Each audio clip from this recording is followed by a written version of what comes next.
Don Tricker. Never heard of this name going into this article. Don Tricker. But it was a good part of this article. And we had never heard of Don Tricker because he's not someone that has this baseball background.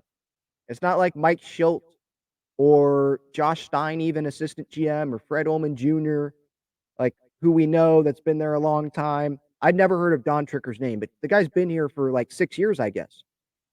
And so this is from, again, the article here, Dennis Lin, Ken Rosenthal.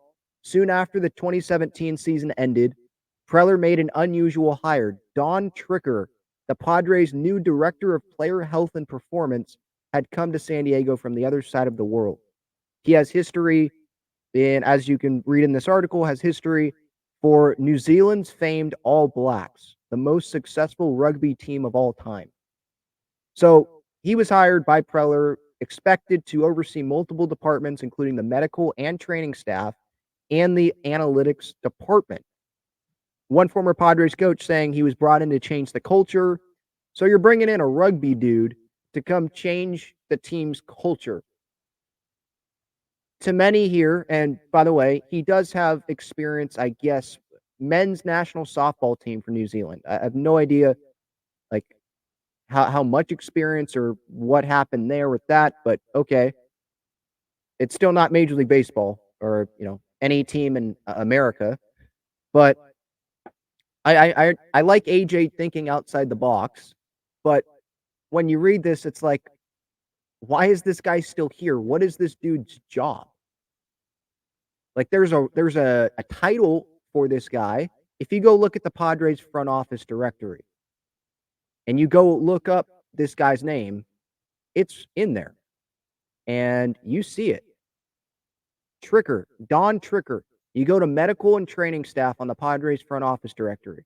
He is at the top, ahead of the head athletic trainer, Mark Rigaud, ahead of the Major League assistant athletic trainer, Ben Frazier, and Ricky Huerta, who you see on the field when, like, when someone's, I think Cosgrove was on the mound last night, and Ben Frazier came out with Bob Melvin to check on him, right?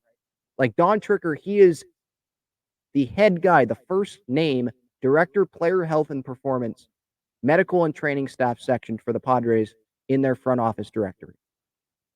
But according to this article, he doesn't possess a medical background. He was quickly shifted away from analytics oversight because he arrived with a rudimentary knowledge of baseball. So, like, he doesn't know a ton about baseball. He was brought in to change the culture, but they have him heading something, but he doesn't have a medical background. So why is he heading this department? What is this dude's job? And it seems like this guy was like a spy in this organization. Preller says he may not be the content expert in those areas. That's why we have our strength coaches, we have our athletic trainers. That's their job. His job is to make sure that they're asking the right questions, they're in communication with each other, they're on the same page, big picture wise. Okay, that kind of makes sense. Okay. But then you have one former front office staffer saying, I don't know what Don does, honestly. He doesn't know. People don't know what this guy does. And he's been here for 6 years. And if you look at the track record just of on-field success, it's not that great. Still, almost 6 years after his hiring here, Rosenthal and Lin write, many current and former Padre players, coaches, and other employees continue to express consternation about Tricker's responsibilities. Tricker, especially early on, frequented the clubhouse and sat in on player and staff meetings, quietly taking notes. Some believe he's effectively a spy for the front office. Padres don't allow front office employees to speak to the media without permission. Yes, we know that. So some believe he's essentially a spy for the front office because he's in there. Imagine you're sitting there as a Padres coach or player or whatever, and you're in a meeting, and this dude, Don Tricker, is in there taking notes. And he doesn't give you, like, feedback. This was an ex-coach said this. All he was doing was judging. He never provided any feedback to any coach or player. So this dude's just in there sitting as part of the meeting, taking notes, and then he doesn't give feedback to the players on, what What should be happening here?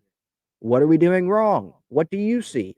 What's your expertise that you can help give us and maybe give us, have us think from a different perspective because you're coming from a different perspective than us in New Zealand, right? Like no feedback. It wasn't giving feedback to coaches or players. It seems like he was just going back to AJ Preller and saying and asking AJ and the organization questions like, why aren't players taking batting practice off of high velo machines when later that night they're going to be facing high velo pitchers? And that does kind of make sense. But like little questions like that, but why not say that to the players themselves or to the coaches themselves? And again, let those guys do their job instead of going to AJ saying stuff and then AJ goes down and talks to coaches and like undermines Bob Melvin because he's talking to Ryan Flaherty or whoever and saying, "Hey, implement pitching machines for batting practice today. This guy needs extra work." Blah blah blah blah blah. Instead of just having Don Tricker or have AJ sit in on those meetings and then directly tell coaches, players, "Hey, how about let's go do this today? Let's try this. Let's try this." It's just like, couldn't things just be made a whole lot easier? Why is Don Tricker still in this organization? Like that's a question that I have. Not everyone, just to be fair, says here not everyone had a poor experience with Tricker. One former staffer said Tricker, as an outsider to the sport, regularly posed thought-provoking questions. Why, for example, did the Padres take batting practice that did not replicate the intensity of in-game pitching? But Tricker here said or Tricker originally said he hoped to get employees more time off to spend with their families. However, those employees said such assurances gradually disappeared while Tricker's boss exerted his influence throughout the organization. It's just like, what? Does this guy still need to be in the organization?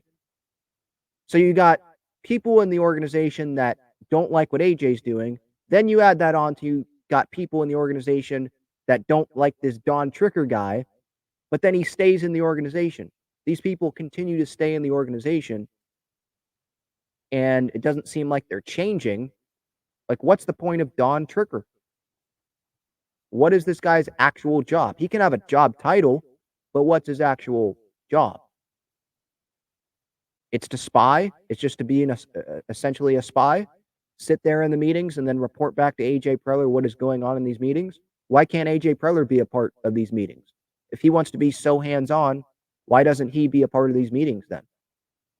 And Preller can have the direct communication with players, with coaches. I don't know, with Bob Melvin.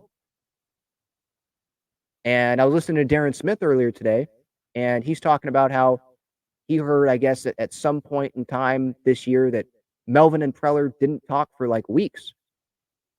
That shouldn't be happening. Or maybe it should be happening if AJ's just letting Bob do his job, but not because these two are just totally disconnected and there's a rift between the two.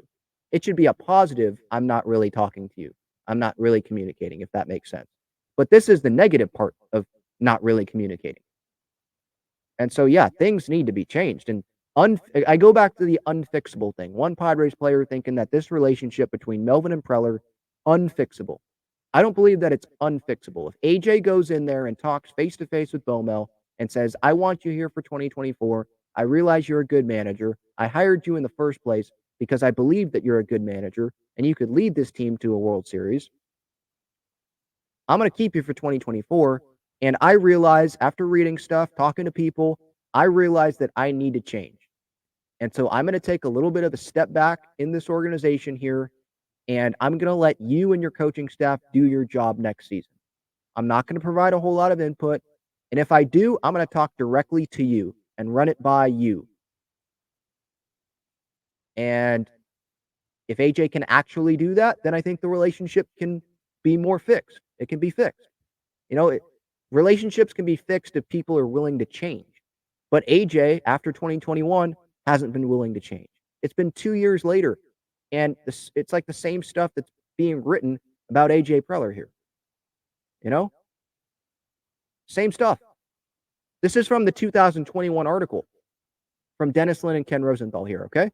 Almost everyone speaks highly of Preller's talent evaluation, ability, work ethic, and creativity, But in interviews with more than 20 current and former Padres staffers, players, and rival officials, almost all of whom spoke on the condition of anonymity, a number of criticisms emerged.